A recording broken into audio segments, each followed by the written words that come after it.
Magandang araw po mga boss at welcome back po dito sa ating YouTube channel. Sa video ito mayroon po tayong i-review saglit itong Yuki na yan po, insulation tester.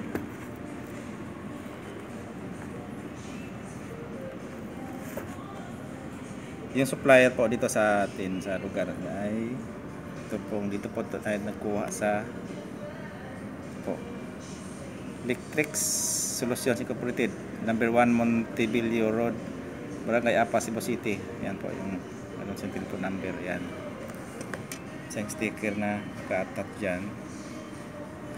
Yan, UK Insulation Tester, popular all-in-one design, AC DC voltage IR 4056-20 complies with in 61557 200 mA continuity check, expanded 25 to 65 degrees centigrade operating temperature.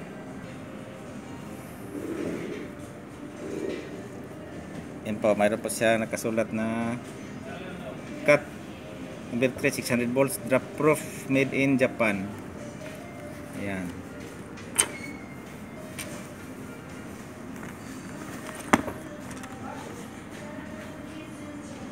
Dito po sa likod niya, insulation tester Yuki.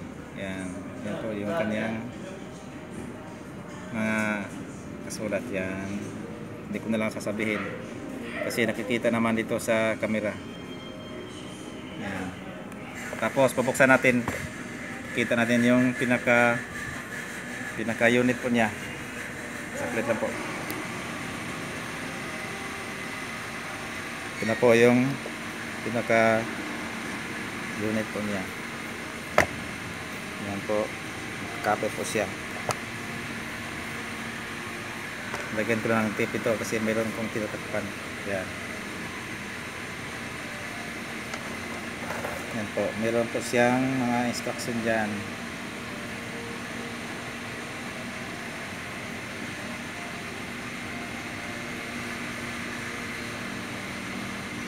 Yan, earth post line input. Yan, cut 3600 volts. Insulation resistance ranges. Yan.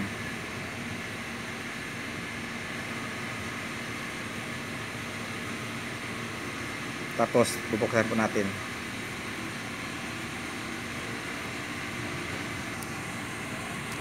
Nito po yung kanyang harap. Yan.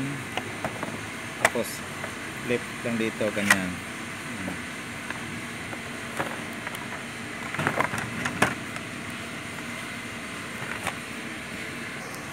Po yung lagayan ng kanyang,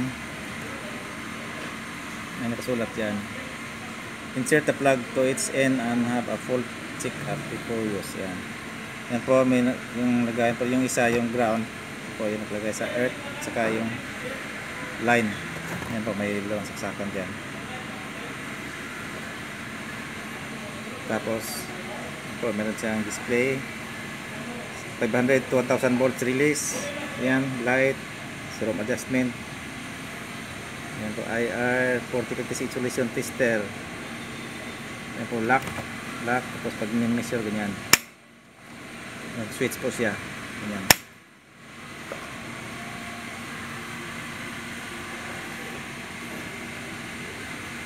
Meron siyang continuity checker dito, resistance, naka-measure 0 volt, 50 volts.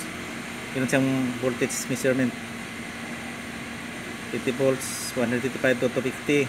Tapos dito na po yung dalawa, yung 500 sa 1000 volt na insulation tester. Ito. Subukan natin dito lang. Clamp natin dito yung ground, tapos itong pinaka start niya. Ayan. Tapos set natin sa 500 volts. Ayan. Tapos yan po, nabibling po siya. Press po natin, release. Ayan. Tapos ganyan po. Ayan, release po. pass po siya kasi wala pong tapos pag sinusort po natin ito, may ilaw po siya, tapos fail pag shorted. Ayan, tapos nagbabuzzer po siya. Ayan.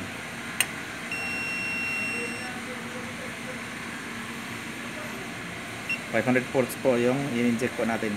Pili po siya doon sa 1000 volts. Pag dito sa kabila, sa hindi naman sila, ayan, indicate po siya ng resistance, tapos may nakalagay na pass kasi hindi po siya shorted. Ayan, hindi po sila shorted. Pag dito shorted sila, ayan, maganda po siyang pang test ng insulation tester kasi to.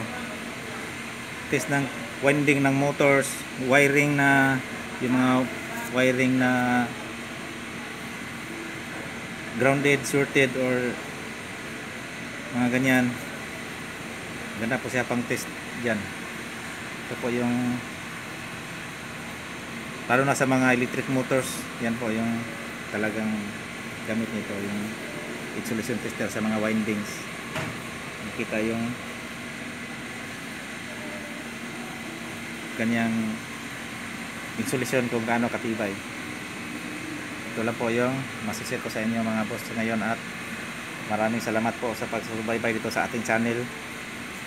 God bless po sa ating lahat.